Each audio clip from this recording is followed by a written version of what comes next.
ఈ స్థలానికి సంబంధించి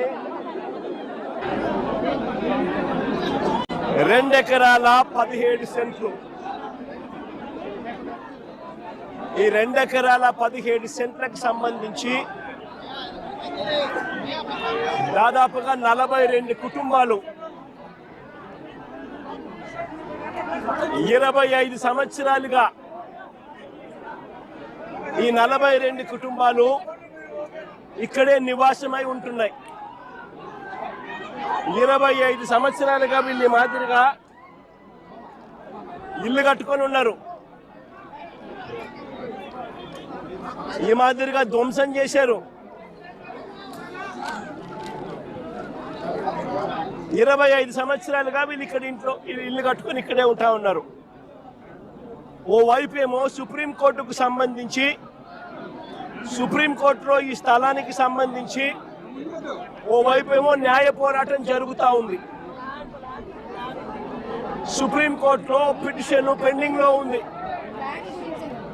డిసెంబర్ 31వ తారీఖు వరకు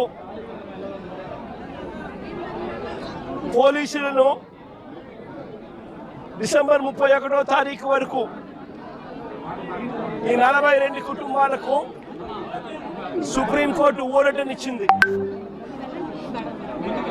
డిసెంబర్ 31వ తారీఖు వరకు సుప్రీంకోర్టులో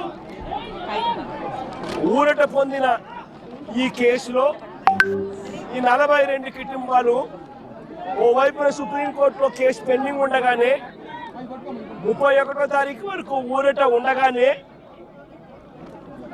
ఇక్కడ పోలీసులను అడ్డు పెట్టుకొని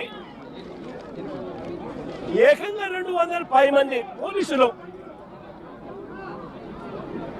ఇక్కడ వచ్చి ప్రైవేట్ పార్టీకి మద్దతు తెలుపుతూ ఈ 42 ఇళ్లకు సంబంధించిన బాధితులను నిర్దాక్షిణ్యంగా వాళ్ళ ఇంట్లో ఉండగానే వాళ్ళ ఇళ్ళన్నీ కూడా పగలగొట్టడం జరిగింది. వీళ్ళందరినీ రోడ్డును పడేయడం జరిగింది. నేను అడుగుతా ఉన్నాను, ప్రభుత్వ పెద్దల ప్రమేయంతోనే వారి సహకారంతోనే వారి ఆశీస్సులతోనే ఇంత అకస్మాత్తుగా సుప్రీంకోర్టులో డిసెంబర్ 31వ తారీఖున వరకు గడువు ఉంది అని తెలిసినా కూడా అధికార దుర్వినియోగం చేస్తూ వీళ్ళందరినీ రోడ్డు పాలు చేయడం జరిగింది. నేను అడుగుతా ఉన్నాను ఇక్కడే, అయ్యా చంద్రబాబు గారు, ఈ 2 ఎకరాల 17 సెంట్లకు సంబంధించి వీటి విలువ ఎంత అని చెప్పి నేను ఇక్కడ అడిగా.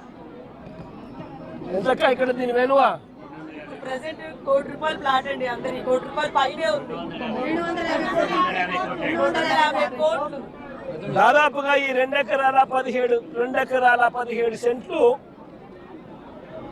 వీళ్ళు ఇల్లు కట్టుకొని ఏదైతే ఉంటా ఉన్నారో కరెంటు మార్కెట్ విలువ దాదాపుగా 150 కోట్ల పైచిలుకోట. 150 కోట్ల పైచిలుకు గల ఈ ప్రాపర్టీకి ప్రైవేట్ వ్యక్తులు దీంట్లోకి ఎంటర్ అయ్యారు.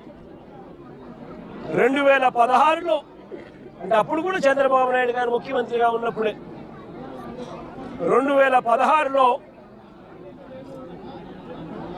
ఒక 1981 సంవత్సరం డేటెడ్గా 2016లో ఒక ఫేక్ సొసైటీ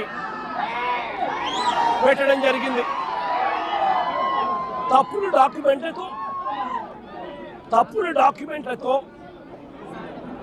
2016లో 1981 డేట్తో ఒక తప్పుడు సొసైటీ క్రియేట్ చేసి మొత్తం డాక్యుమెంటేషన్ అంతా కూడా ఈ 150 కోట్ల ప్రాపర్టీని కాజేయడం కోసం అడుగులు పడ్డాయి. వీరందరూ చంద్రబాబు నాయుడుతో సన్నిహితులు. నారా లోకేష్ గారి ఇన్వాల్వ్మెంట్, లోకల్ ఎంపీ కేశినేని చిన్ని పూర్తిగా పూర్తిగా ఇన్వాల్వ్ అయి ఉన్నారు. ఇక్కడ కార్పొరేటర్ కూడా జనసేన పార్టీకి సంబంధించిన కార్పొరేటర్ కూడా ఒక ఆయన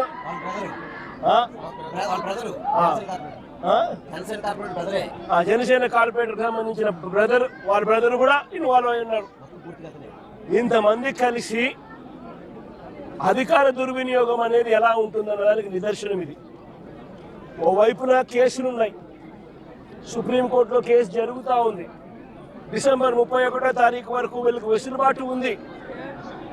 మరోవైపున ఆ కేసు అక్కడ కొనసాగుతూ ఉండగానే 200 మంది పైచిలకు పోలీసులు ఇక్కడికి వచ్చి ఏకంగా ఈ పోలీసులు ఈ అన్యాయస్తులకు మద్దతు ఇస్తూ బుల్డోజర్లు పెట్టి పేదలను మధ్యతరగతి వాళ్ళను రోడ్డు పాలు చేసిన ఘటన ఇది.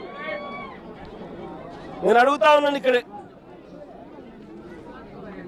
ఈ 2 ఎకరాల 17 సెంట్లలో దాదాపుగా 25 సంవత్సరాల నుంచి, అంటే 2001 పై నుంచి 2001 ముందు నుంచి 25 సంవత్సరాలుగా వీళ్ళు ఇక్కడ నివాసం ఉంటా ఉన్నారు.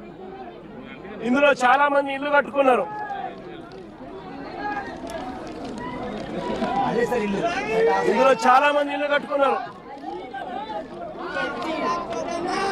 ఈ ఇంటికి సంబంధించి, ఈ ఇళ్లకు సంబంధించి Vijayawada municipal corporation building plan approvals ఇచ్చినారు.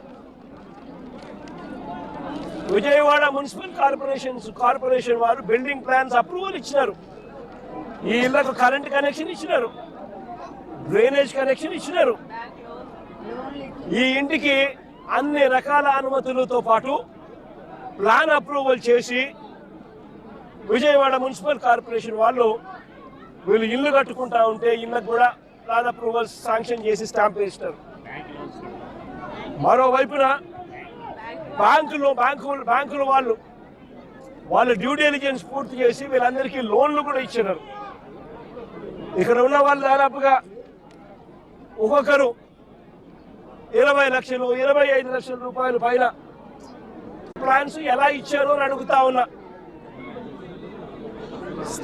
స్థలాలు వేరొకరివే అయితే ఈ ఇళ్లకు కరెంటు, డ్రైనేజు, ఇతర కనెక్షన్స్ అన్ని ఎలా ఇచ్చారో అని అడుగుతా ఉన్నా. వేరొకరిదే ఈ స్థలం అయితే వీటికి ఇక్కడ ఉన్న వాళ్లకు బ్యాంకు లోన్ ఎలా ఇచ్చారో అని అడుగుతా ఉన్నా. రిజిస్ట్రేషన్లు చేశారు, బిల్డింగ్ ప్లాన్ అప్రూవల్స్ ఇచ్చారు, అన్ని రకాల పర్మిషన్స్ ఇచ్చినారు. చివరికి వీరికి బ్యాంకులు వాళ్ళు లోన్లు కూడా ఇచ్చాయి, వాళ్ళ డ్యూ డెలిజెన్స్ పూర్తి చేసి.